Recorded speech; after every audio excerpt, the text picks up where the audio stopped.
Mahigit 50 personnel ng Baguio City Police Office ang lumahok sa Tourist-Oriented Police for Community Order and Protection or TOPCOP training na isinagawa ng Department of Tourism Cordillera Administrative Region sa El Cholito Hotel, Baguio City noong May 27 hanggang May 29, 2026.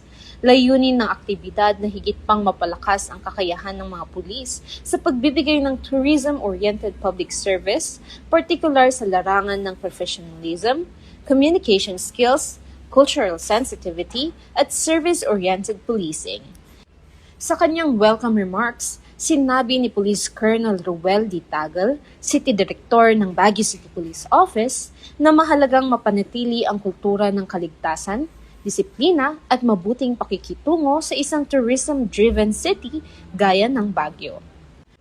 Tampok sa pagsasanay ang iba't ibang lecture, workshop at talakayan mula sa mga kinatawan ng DOT CAR, National Commission on Indigenous Peoples, City Tourism Office at iba pang partner agencies hinggil sa tourism awareness, cultural sensitivity, public assistance, customer service at ang papel ng mga pulis sa pagpapanatili ng ligtas at tourist-friendly na komunidad. Nagpahayag din ng pasasalamat si Police Colonel Tagal sa DOT CAR sa patuloy nitong pagsasagawa ng mga programang tulad ng TOPCOP training na hindi lamang nagtataguyod ng Filipino brand of service excellence, kundi tumutulong din sa pagpapalakas ng kakayahan ng mga pulis na magpahatid ng serbisyong mabilis, tapat at nararamdaman.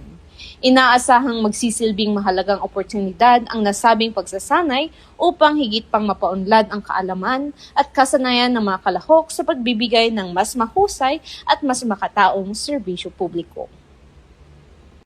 Mula dito sa Baguio City Police Office, ako ang inyong PNN correspondent, Patrolwoman Jade Agustin, alagad ng batas, tagataguyod ng Balitang Pulis.